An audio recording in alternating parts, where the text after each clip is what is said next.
हमारे नौजवानों, एक चीज़ आपके अंदर और भी बहुत बड़ी खराबी है। अभी आज जुमा की नमाज में मस्जिद में आप गए होंगे, लेकिन जुमा के बाद असर की नमाज में मस्जिद में कितने लोग थे, ज़रा इमाम साहब से पूछो। मगरिब में कितने लोग थे, ज़रा इमाम साहब से पूछो। इशा में कितने लोग थे, इमाम साहब से पूछो। ये जो 5 टाइम की अजान हो रही है, हय्या अलस सलाह की आवाज़ आ रही है, हय्या अलल फलाह की आवाज़ आ रही है, माफ़ करो मेरे नौजवान भाइयों, ये 60 साल के बूढ़ों के लिए अगर ये आवाज़ है तो आपके लिए भी ये आवाज़ है। आज मस्जिद में जाकर के देखो, 80% मस्जिद के नमाजी आपको बूढ़े लोग मिलेंगे, नौजवान बहुत कम मिलेंगे। मेरे नौजवान भाइयों, मैं सवाल करता हूं कि आप नमाज क्यों नहीं पढ़ते?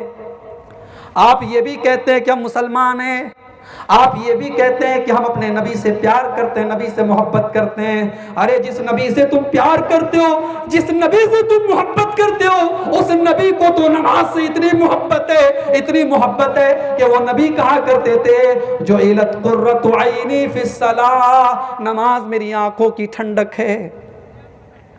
उस नबी को तो नमाज से इतनी मोहब्बत थी कि गज़वे खंदक के मौके पर जब अल्लाह के नबी की असर की नमाज छूट गई, यहां तक के सूरज डूब गया और मगरिब का टाइम हो गया और अल्लाह के नबी असर की नमाज नहीं पढ़ पाए, तो अल्लाह के नबी ने बद्दुआ करते हुए कहा, आए अल्लाह, इनकी कब्रों को जहन्नम की आग से भर दे, इनकी वजह से हमें असर की नमाज हमारी कज़ा हो गई, असर की नमाज हम टाइम पर नहीं पढ़ पाए। मेरे नबी की एक टाइम की नमाज कज़ा हुई है, छोड़ी नहीं, कज़ा हुई है, तो नबी ने बद्दुआ की है जिनकी वजह से नमाज कज़ा हुई है। मेरे भाइयों, आज हमारी नमाजें छूट रही हैं। फजर में हम सोए रहते हैं, ज़ोहर में मार्केट में रहते हैं, असर में टहलते रहते हैं, मगरिब के टाइम नाश्ता करते रहते हैं, इशा के टाइम गेम खेलते रहते हैं। हमारी नमाजें बर्बाद हो रही हैं, इसका हिसाब कौन देगा? क़यामत के दिन आपसे ये नहीं पूछा जाएगा कलियाचक में जलसा हुआ था, आप गए थे कि नहीं गए थे, नहीं पूछा जाएगा। लेकिन ये ज़रूर पूछा जाएगा कि अजान हुई, नमाज का टाइम हुआ, आप नमाज पढ़ने क्यों नहीं गए? पहला सवाल यही पूछा जाएगा।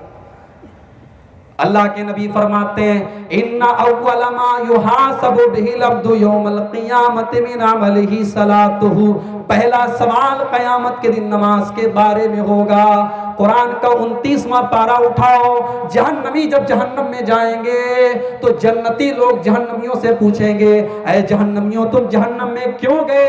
क्या पाप करते थे? तो जहन्नमी जवाब देंगे, लम नकु मिनल मुसल्लीन, हम नमाज नहीं पढ़ते थे। अल्लाह की कसम, नमाज पढ़ो, अल्लाह तुम्हें नौकरी दे देगा। नमाज पढ़ो, अल्लाह तुम्हारी जॉब लगवा देगा। नमाज पढ़ो, अल्लाह तुम्हारे बिजनेस में और बरकत देगा।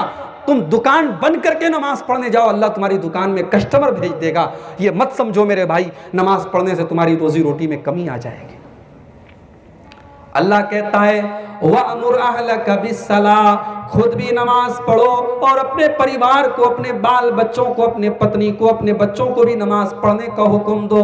ला नसअलुका रिज़्क़ा, मेरे बंदो, तुम नमाज पढ़ोगे तो तुम्हारी रोजी रोटी में कोई कमी नहीं आएगी।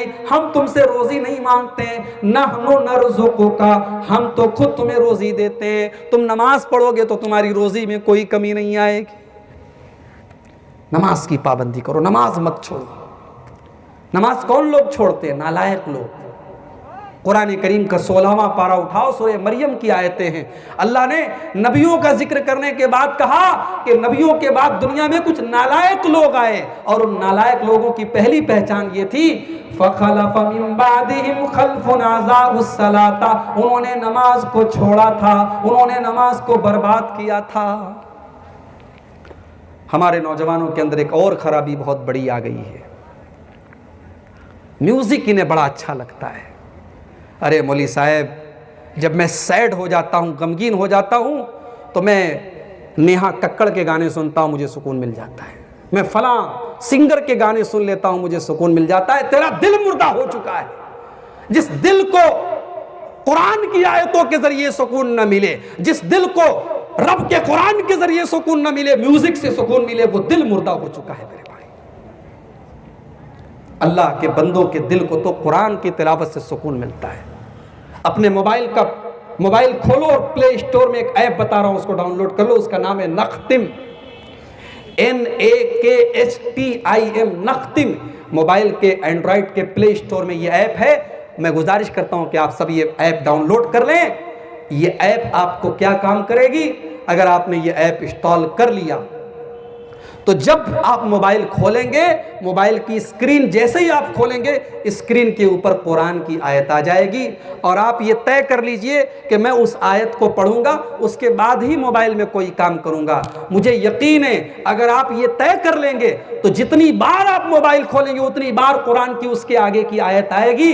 और मैं अपना तजर्बा बता रहा हूँ, 3-4 दिन के अंदर अल्हम्दुलिल्लाह मैंने 100 से ज़्यादा आयतें पढ़ ली। मोबाइल आज हम इतना ज़्यादा इस्तेमाल कर रहे हैं। मेरे भाइयों, कुरान से अपना ताल्लुक़ जोड़ लो।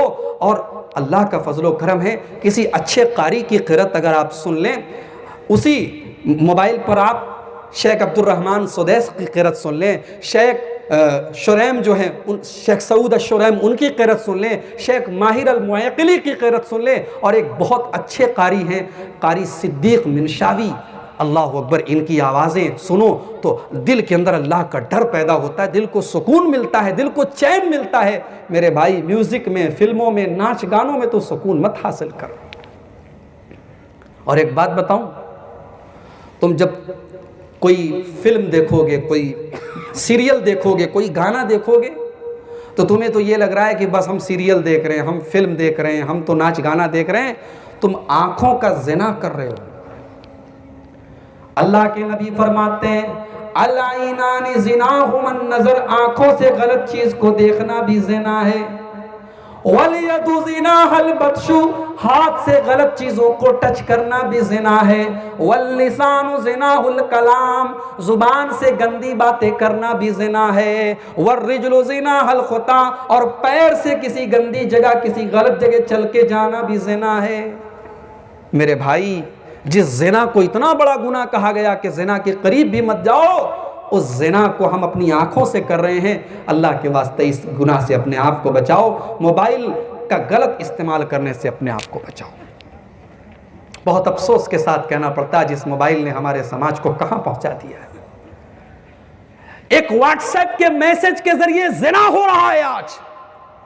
एक अनजान लड़की, एक अनजान लड़के के बीच में चैटिंग शुरू होती है और वो चैटिंग जा करके खत्म होती है किसी होटल के कमरे तक। दोनों लड़का लड़की आपस में ज़िना करते हैं।